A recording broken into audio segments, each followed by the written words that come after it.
आपल्या सगळ्यांची मुलं फॉर्म भरतात शाळेचा. 0.1% मार्क नाही मिळाला तर तो फॉर्म रिजेक्ट होतो. विम्याच्या योजना, शेतकरी विम्यासाठी फॉर्म भरतो, तो रिजेक्ट होतो. स्कॉलरशिप साठी मुलं फॉर्म भरतात, तो रिजेक्ट होतो.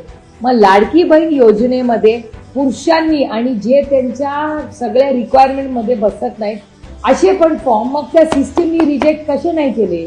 मग ही सिस्टम, ही तंत्रज्ञान कुठलं काढलं? डिजिटल इंडिया होतं ना. मग डिजिटल इंडियाच्या तंत्रज्ञानामध्ये विम्यात शेतकऱ्याला रिजेक्शन होतं. महिलांना, मुलांना ऍडमिशन मध्ये रिजेक्ट मुलं होतात.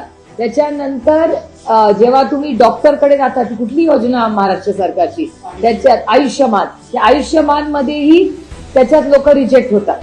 म्हणजे आरोग्याला रिजेक्ट, शिक्षणाला रिजेक्ट, त्याच्यानंतर विमाला रिजेक्ट.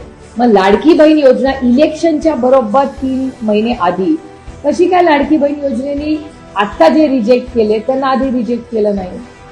हे स्कॅम नाही तर काय?